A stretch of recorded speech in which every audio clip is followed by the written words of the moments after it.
Good afternoon, Israel briefers from all around the world. Thank you for joining me, Rolene Marks, for another edition of the Israel Brief, where we take a look at those top stories making the headlines in Israel. We do it every Monday to Thursday, and we do it in partnership with these guys, Lay of the Land. So without further ado, let me remind you that if you have a question that you would like answered on the Israel Brief, please be in touch with me either via our website, details coming up a little later, or via our social media, or pop a comment in the comment section. It is also Tuesday, which means I remind you that on Thursday I announce the week's Mensch, who is the great person or people of the week, and who are the morons or moron of the week. So get those nominations coming through. It is day 599. We still have 58 hostages in the absolute hell of Gaza. Hostages that world leaders seem to have forgotten.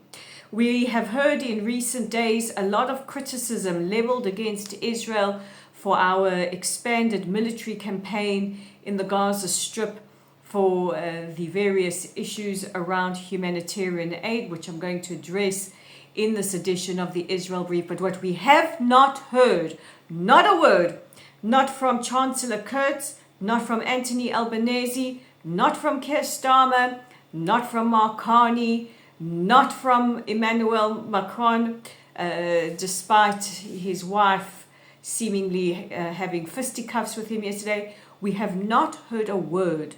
We have not heard a word about the dire situation of the hostages. And we know from the testimony of hostages that have been released that hostages are being routinely starved and also subjected to absolutely inhumane conditions. It is appalling. It is absolutely appalling.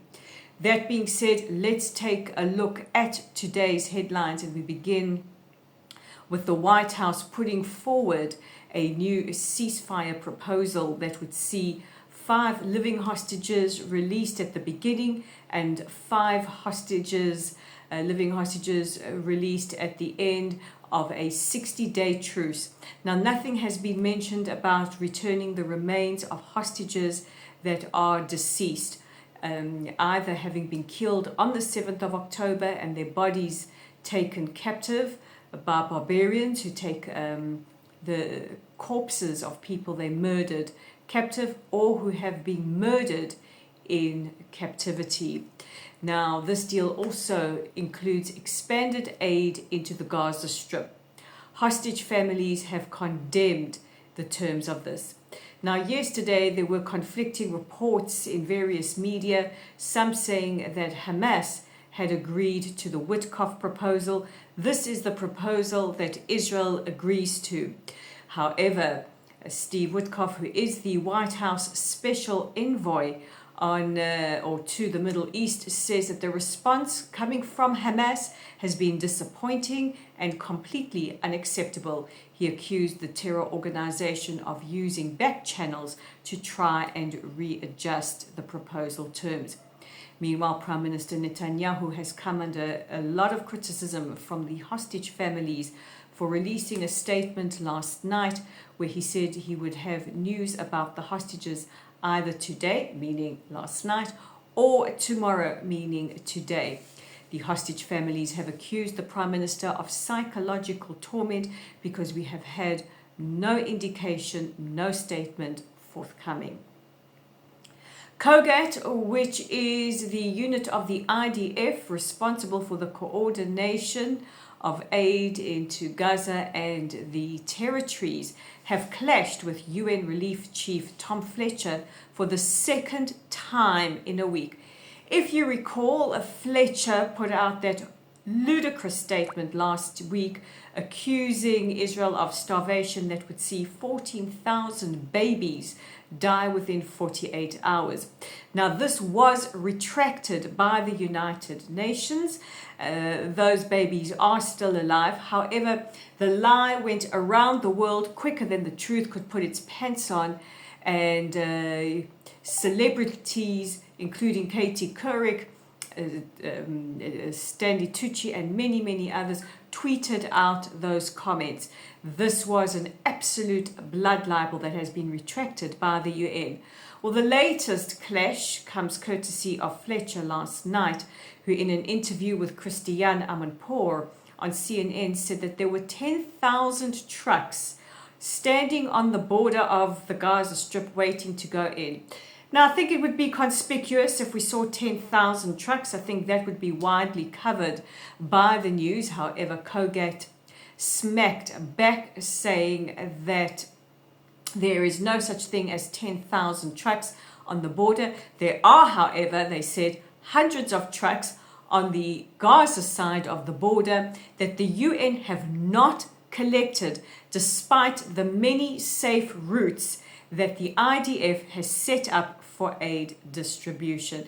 I mean, at this stage, it is absolutely ludicrous. Can we trust anything that comes out of the United Nations? However, the world is so, we'll call it Israelophobic and obsessed with Israel that they don't bother to question or double check. They just believe whatever the United Nations trots out. Now, staying with humanitarian aid, the Gaza Humanitarian Fund, which has been set up by Israeli and US businessmen despite the resignation of the CEO several days ago, which aims to bypass aid going via Hamas or taken by Hamas and is distributed to civilians directly. Well, they are operational. In fact, they shared video footage just a short while ago, sharing that aid being distributed to civilians in Gaza. The aid includes medicine and food, and this is in addition to the 170 trucks that have gone into the Gaza Strip today as well. The GHF said that they are operational despite Hamas's every effort to scupper that aid by preventing civilians from reaching them directly. The aid corridor that they are operating in is very close to the Philadelphia corridor. And what is absolutely diabolical, which the international community have not said a word about, is the fact that on Palestinian WhatsApp channels, which has been tweeted out all around the X platform, is a warning by the Palestinian Ministry of Interior, that's the Palestinian Ministry of Interior, which of course is run by Hamas, warning civilians that if they approach the trucks, they will pay the price and face all necessary measures. You tell me. So to all those world leaders who are making those accusations against Israel, we cannot deny what we are seeing with our own eyes. In fact, they are basically calling every single one of us stupid because they are gaslighting what we see with our own eyes.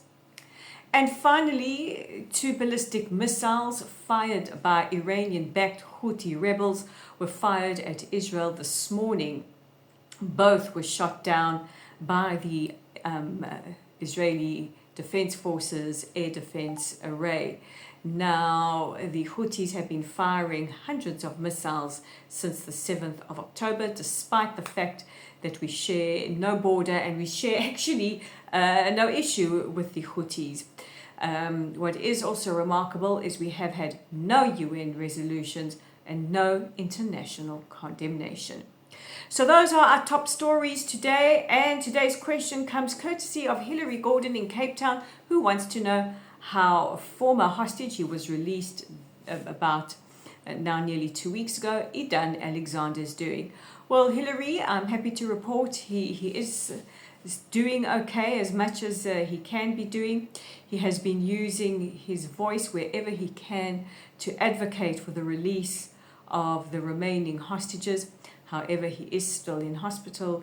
He is still receiving much needed treatment.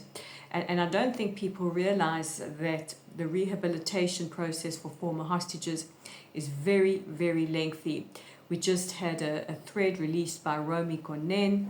She was released in January, showing her rehabilitation, speaking about the impact on her body. She's had several surgeries, and also saying that she cannot fully heal until all the hostages are released, speaking about survivor's guilt, speaking about the guilt she feels being one of those that were released from captivity. So that gives you an indication of just the horrendous circumstances these hostages have endured. So that's it from me for today, guys. Don't forget to check out our website at www.layoftheland.online. Our Facebook page is at Lottlesite. Our YouTube channel is right here at the Israel Brief. For you guys who miss me on High FM, despite the debacle that has happened, you can catch me Monday to Thursday on the Israel Brief right here. Spread the word. Let's all subscribe. Let's get the news from Israel out to the masses.